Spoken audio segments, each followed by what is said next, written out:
Shalom, queridos, Deus abençoe a vida de vocês.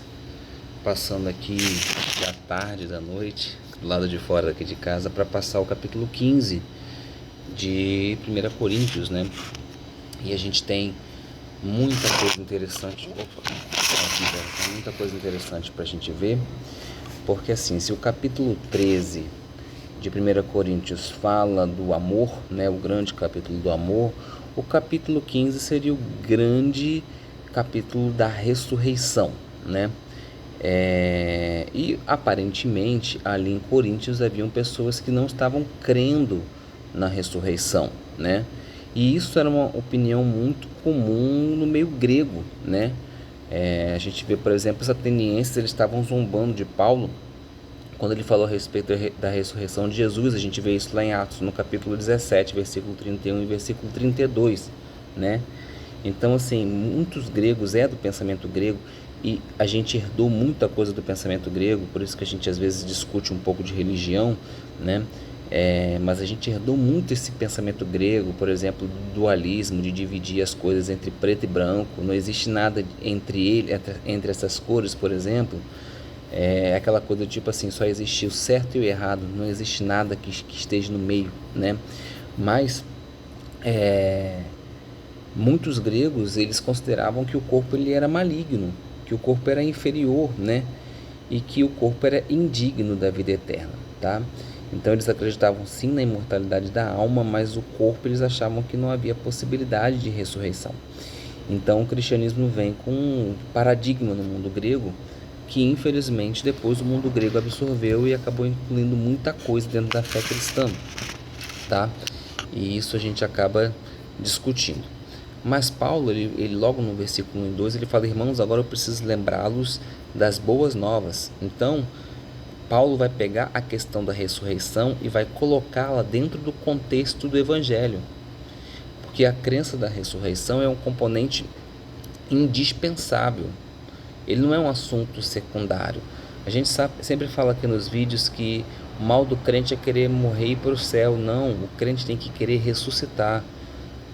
Quando a gente entende que a gente precisa ressuscitar, que o crente tem que ter isso na mente, que o nosso objetivo é ressuscitar com Cristo, a gente não fica perdendo tempo, por exemplo, com se a gente vai para o céu ou se serão novos céus e novas terras aqui, né? Isso se torna uma coisa secundária, porque se você ressuscita, meu amigo, com Cristo, né? Automaticamente onde ele estiver você vai estar. Então se for no céu você vai para o céu, se for aqui na terra, o reinado de 1000 anos, você vai estar aqui. Então isso se torna secundário. Então um dos pontos que a gente tem vacilado como cristão é justamente disso. A gente tem que querer ressuscitar. A ressurreição é um ponto central dentro da nossa fé, né? E aí a gente pode fazer a segunda pergunta: mas como é que o evangelho salva? Como é que essas boas novas salvam, né? Então você pode dividir aí um processo, né? Onde Paulo ele vai descrevendo que primeiro o evangelho precisa ser anunciado. Uma vez que é anunciado, as pessoas têm que receber. Recebeu, você tem que internalizar ele por meio de outros ensinos adicionais baseados na palavra de Deus, claro, de forma que a pessoa se apegue, né? E aí o evangelho passa a ser fundamento da sua vida, tá? Então, quando a pessoa vai confiando no evangelho, a pessoa vai sendo salva, né? Isso aí, por exemplo, a gente vê lá em Romanos capítulo 10, versículo 9, né? Essa questão da gente estar buscando a salvação, né?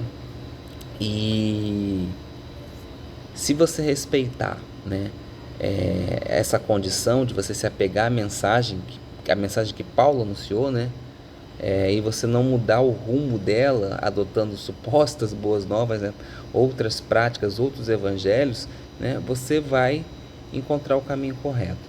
É esse a direção que a gente tem que ter, tá? Então, se você pegar aí o versículo 1 e 2, olha só: irmãos, agora eu preciso lembrar das boas novas que eu anunciei. Então, o primeiro passo, né, nas quais vocês receberam. O segundo passo, nas quais tomaram o seu lugar, internalizaram, né, pelas quais estão sendo salvos, né, contanto que se apeguem à mensagem que eu lhe anunciei.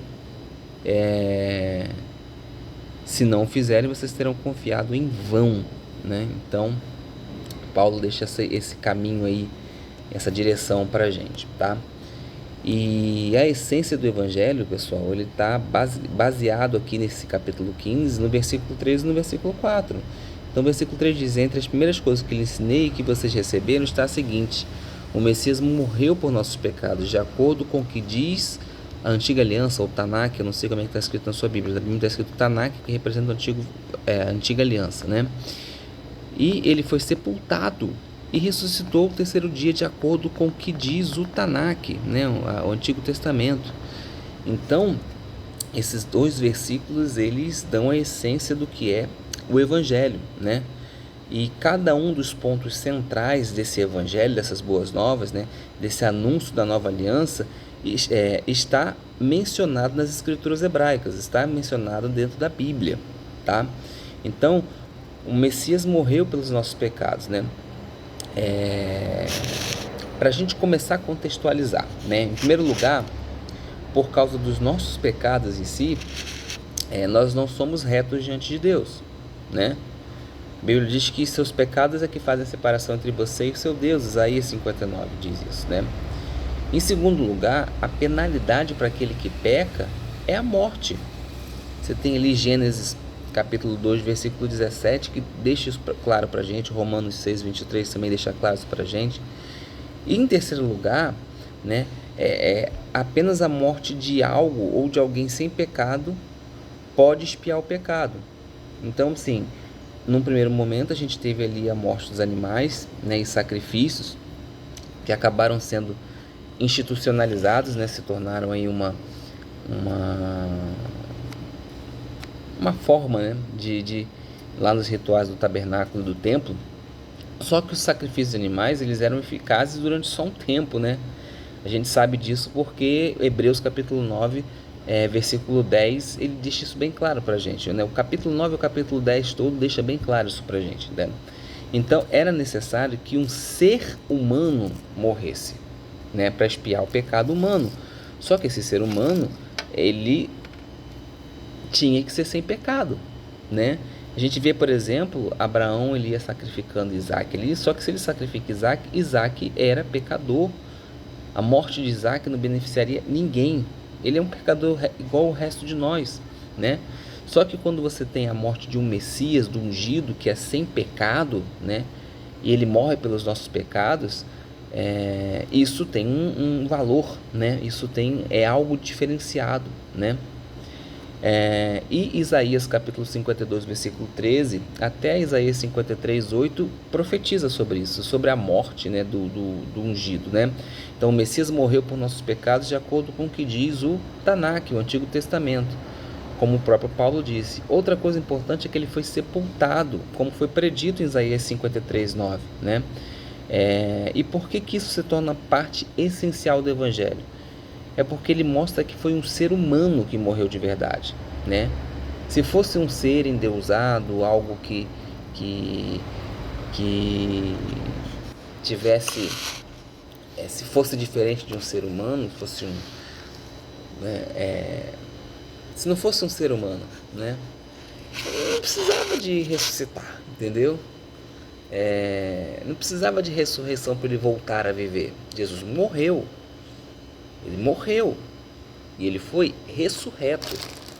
Ele não ficou brincando, ele morreu. Depois ele foi ressurreto, né? E aí ele ressuscitou de acordo com o que diz a própria Torá, do que diz o próprio Tanakh, né?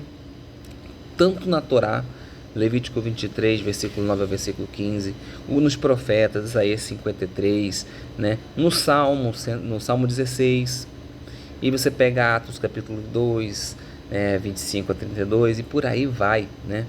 Então todos esses textos são referências da ressurreição de um Messias, de alguém que morreu sem pecado. E o que é mais bonito, na minha opinião, porque se ele tinha pecado ele não podia morrer, mas ele se entregou à morte, né? Ele assumiu a responsabilidade da morte, não pelo que ele fez, mas pelo que eu fiz, pelo que você fez, pelo que a humanidade fez, né? E a Torá nos ensina isso. Por exemplo, você pega Isaías capítulo 26, versículo 19, diz: seus mortos, né, está falando aí dos mortos de Deus, né, viverão, meu corpo ressuscitará. Você pega Daniel 12, diz: e muitos daqueles que dormem no pó da terra despertarão, alguns para a vida eterna. Aí se você pega a sequência do versículo, você vai ler: e alguns para vergonha e desprezo eterno. E outro ponto é que ao terceiro dia, né, você tem aí várias referências, inclusive do profeta Jonas, que Jesus usa lá em Mateus no capítulo 12. Então os 4 evangelhos relatam esses 3 eventos que eu falei para vocês: a morte, o seu sepultamento e a sua ressurreição, tá? Isso é boas novas. Só que quando você discute com um cético, você tem que levar em consideração que ele vai te pedir evidências. Ele vai tentar te levar num caminho da ciência, porque o cético normalmente ele tem um bom relacionamento com a ciência. Então Paulo vai começar a apresentar argumentos que podem servir como evidências. Então ele começa no versículo 5 falando que foi visto por Pedro, né? Que ele foi visto por Pedro, pelos 12, mais tarde foi visto por mais de 500 irmãos de uma só vez, cuja maioria ainda vive, ainda que alguns tenham morrido. Então a primeira coisa que ele apresenta é Pedro, né? Lucas 24:34 deixa isso claro para a gente. Por que ele bota Pedro na história? Porque os coríntios conheciam Pedro. Você está lá no primeiro capítulo, no versículo 12, capítulo 9, versículo 5, eles sabiam quem era Pedro, os coríntios. Então Paulo apresenta essa referência. Depois ele apresenta a referência dos 12, né, dos 12 discípulos, que aí poderiam ser 11, né, mas poderiam já ser 12 com Matias, não sei, tá? E o relato de 12 tem mais peso do que o relato de um só, de Pedro, né? Mas 12 pessoas podem se juntar e decidirem mentir juntos.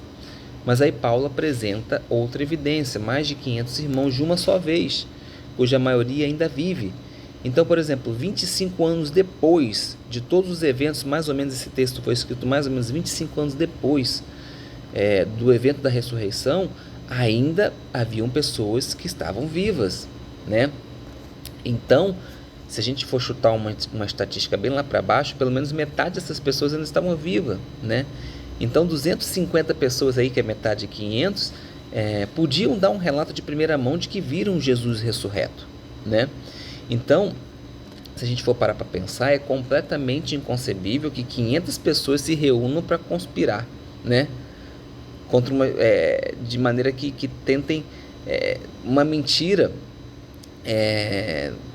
sobre uma coisa tão, sabe,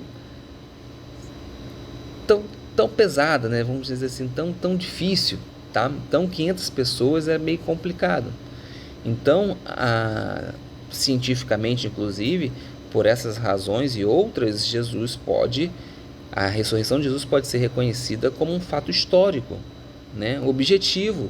Não foi simplesmente um capricho de fé de alguém que inventou e escreveu, tá? Então a ressurreição de Jesus põe sobre o selo do Messias prometido lá do Antigo Testamento, e ele é digno de receber gratidão eterna por ser o Salvador, e também obediência, né, por ser nosso Senhor. Então acaba que sem esse pequeno passo de fé, né, não pode haver uma nova aliança. Então você precisa acreditar na ressurreição, você precisa acreditar na morte, você precisa acreditar no sepultamento, né, e na ressurreição de Cristo. E depois ele apresenta também Tiago, irmão de Jesus, que se tornou depois líder da igreja de Jerusalém, né, que preside lá em Atos no capítulo 15 o concílio de Jerusalém. É ele que, né, que está lá presidindo, que é o líder da igreja, ele é irmão de Jesus, tá? Essa situação do Tiago, né, ou Jacó, que é o nome dele original,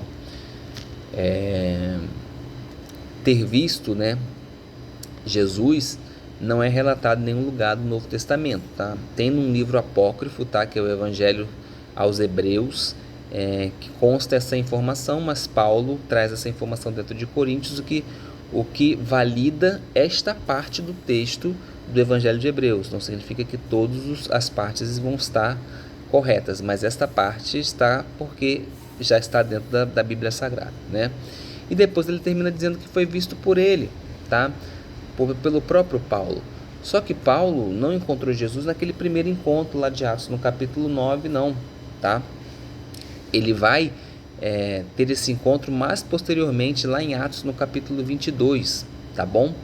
E aí ele fala, né, ainda que eu tenha nascido no momento errado, ou seja, ele nasceu para a fé depois que Jesus já havia vivido, morrido e ressuscitado, né? Já tinha subido ao céu. Então ele traz esse relato, né? E a gente vê que ele ainda está afetado quando ele escreve esse texto sobre a sua perseguição contra a igreja, né? Ele diz lá que o fato dele ter perseguido a comunidade messiânica ou a igreja, no versículo 8 e 9, perdão, no versículo 8 e 9, isso afeta a imagem que ele fazia de si mesmo, tá? O que mais poderia transformar aí, formidavelmente, um oponente de Jesus como Paulo, né, no seu maior defensor, né? Se não um verdadeiro encontro com o Senhor Jesus, né? Então isso fica bem definido pra gente, tá? Bom, outra coisa que chama atenção pra gente também aqui no versículo 20, que ele começa a falar sobre primícias, tá? Então, assim, provavelmente Paulo escreveu essa carta ali entre a Páscoa e o Pentecostes, tá? Então, Psar e Shavuot, porque é justamente nesse período que a gente fala de primícias, né? A gente vê isso lá em Levítico 23, tá bom? Então não há surpresa nenhuma que ele enxergue a ressurreição de Jesus como as primícias de uma grande colheita que estaria por vir, tá? Baseado naquilo que ele compreendeu a respeito das festas, né? Das festas. Bom, e aí ele fala no versículo 24 que, né, então na culminação, no fim dos tempos, né, aquilo que deve acontecer depois da volta de Jesus, e aí todo o governo, e toda a autoridade, todo o poder, isso aí dentro do reino espiritual, tá? Vão ser colocados debaixo dos pés de Jesus. Você pode comparar lá com 2 Coríntios capítulo 10, Efésios capítulo 6, tá?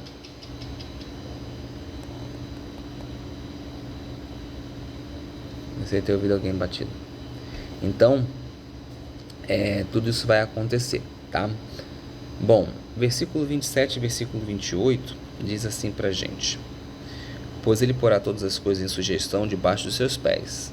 Mas ao dizer que todas as coisas lhe foram sujeitas, é óbvio que a palavra não inclui Deus, pois ele é quem sujeita todas as coisas ao Messias. Quando todas as coisas tiverem sido sujeitas ao Filho, ele mesmo sujeitará a Deus, que tudo lhe sujeitou, para que Deus seja tudo em todos. Então esses versículos, eles falam daquilo que está lá em Zacarias, no capítulo 14, versículo 9, né? Onde ele diz que Adonai será rei sobre toda a terra, naquele dia Adonai será único, e o seu nome será único. Também faz uma referência em Daniel capítulo 7, versículo 14, que diz que falando do Messias, claro, né, que seu domínio é um domínio eterno que não passará. E isso é muito importante a gente entender a autoridade. Quando você consegue entender a autoridade e você vai ler o Evangelho, você vai ver que em diversas passagens Jesus se submete a Deus, né? Existe uma hierarquia, e essa hierarquia o próprio Jesus respeita. Isso não torna Jesus menor do que ele é, tá? Muita gente acha, quando você diz que Jesus não é Deus, você está colocando ele muito abaixo. Não, Jesus é Deus, na sua essência ele é Deus. Não existe separação entre ele e Deus, porque não existe pecado entre eles, eles são um, né? Mas não é um no sentido de uma pessoa, é um como eu sou com a minha esposa, tá? E existe uma hierarquia. E esse texto aqui de Coríntios 15 deixa isso bem claro: todas as coisas estão sujeitas a Jesus, menos aquele que deu todas as coisas para ele, que é o próprio Deus, tá? Então Jesus respeita essa autoridade. Se você ler o Evangelho com carinho, você vai ver que ele está sempre se sujeitando a Deus. Inclusive tem coisas que ele fala que ele não resolve, que quem resolve é Deus, né? Quem vai sentar à minha direita não sou eu que resolvo. Quando chegar o tempo, só o Pai que sabe, né? Então tem coisas que ele deixa isso bem claro pra gente. Bom, aí Paulo se refere lá no versículo 32, né? Sobre as bestas feras de Éfeso, né? pode ser uma expressão, tá?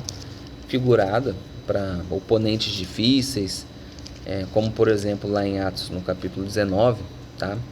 Ou também pode ser algo mais pesado mesmo, a forma de falar, né? Bom, aí o versículo 33 e 34, para quem gosta de ciências, isso é maravilhoso, né? Porque olha só, não sejam enganados, mas companhias estragam bom caráter, usem bom senso, vivam de forma correta, parem de pecar, né? E aí ele começa, na verdade, eu vou pegar aqui do versículo 32. Se minha luta com os bestas feras de Éfeso se deu apenas uma base humana, o que ganho com ela? Os mortos não ressuscitam, podemos viver segundo Adágio, né? E ele cita aí Adágio, né? Que é uma citação da comédia de Menandro, tá? Menandro Thaís, provavelmente era citado como um provérbio grego comum, tá? Na época de Paulo. O que a gente sabe é que aparentemente os libertinos e os gnósticos também eram aqueles que não acreditavam na ressurreição, né? E eles dominavam ali o mundo grego naquela época, né? E eles buscavam conhecimento avidamente, mas não tinham conhecimento de Deus, tá? E aí Paulo vai usar uma expressão que ele vai chamar de estulto, né? De tolo, né? Só que ele está falando com alguém imaginário, tá? Então, quando você está falando com alguém imaginário, você tem segurança para chamar de tolo, porque essa pessoa não existe, tá? Isso faz parte de um estilo das diatribes, tá? Diatribes gregas. É uma forma de pensamento, tá aí descrita. Bom, avançando, né? Versículo 45, ele vai falar de Adão, né? Que Adão tornou-se um ser vivo, tá? Alma vivente. É muito interessante porque depois que Deus soprou nas narinas de Adão o sopro de vida, né? Que ele se tornou um ser vivente. E sopro em hebraico é a mesma coisa que ruach. Ruach é também traduzido por espírito, tá? Então, o sopro desse espírito fez com que Adão dependesse de Deus. É por isso que Deus utilizou a morte como penalidade para o pecado, tá? Ele tinha essa dependência, tá? A vida dele dependia de Deus, né? E aí Deus usou a morte como penalidade para o pecado, né? Ou seja, o afastamento dele por um período, né? Até a ressurreição. E o último Adão, que é Jesus Cristo, que é o último, né? Ele é um espírito que concede vida, ele é diferente, né? Então Jesus foi liberado através dele o Espírito Santo, né? Que é um espírito que traz vida, então é diferente, é completamente diferente um do outro, tá? Bom, ei Todd, o Todd está aqui embaixo, me deu um belisco, tá embaixo da mesa aqui. Bom, portemos a imagem do homem do céu, né? A gente pode comparar essa expressão quando ele fala que nós nos portaremos como a imagem do homem que está lá no céu, a gente pode comparar com 2 Coríntios capítulo 3, versículo 17 e 18, né? E aí ele conta um segredo pra gente, né? Um mysterion no grego, né? Nem todos nós morreremos, mas todos seremos modificados. Então, para o crente que morre, não há nada de aterrorizante, gente. É até um ganho. O crente que morre com o Messias, ele está em ganho, ele está em vida, né? Agora, os crentes que estiverem vivos quando Jesus Cristo voltar, eles não vão experimentar a morte, eles já vão ter essa modificação. Bom, e a gente termina o nosso livro um pouco mais extenso, né? Porque realmente é bastante assunto, capítulo 15 tem bastante assunto para a gente estudar. Ele fala sobre as trombetas, né? Na minha versão a gente está como shofar, né? Que é um chifre de carneiro que é tocado, por exemplo, 100 vezes no Rosh Hashanah, que é o Ano Novo Judaico, tá? Mas ele tem múltiplos simbolismos dentro do judaísmo, né? Então, por exemplo, a criação e o reinado de Deus se toca shofar, a revelação que fez no Sinai lá dos 10 mandamentos também, advertência profética, arrependimento, vigilância, batalha. Abraão, quando foi oferecer Isaac, a tradição fala sobre isso, né? Que já está ligado com a misericórdia divina de não ter permitido, né? O ajuntamento do povo de Deus na época do exílio, também o shofar, o julgamento final e a ressurreição. tudo isso aí tem um simbolismo do shofar. O shofar tocaria nessas situações, tá? E o versículo 56, que eu vou ler para você, que diz assim: o ferrão da morte é o pecado, e o pecado deriva do poder da Torá, mas graças a Deus que nos dá vitória por meio do nosso Senhor Jesus, o Messias. Então esse versículo aí, ele é um resumo do que foi ensinado extensamente no livro de Romanos, especialmente no capítulo 3, né, a partir do versículo 19 até o 31, no capítulo 5, versículo 12 até o 21, e no capítulo 7, versículo 1 ao 25. E assim a gente termina o nosso estudo do capítulo 15 e resta agora o capítulo 16 para a gente entrar em 2 Coríntios. Amém? Espero que esteja sendo proveitoso para você, que Deus abençoe a sua vida. Shalom.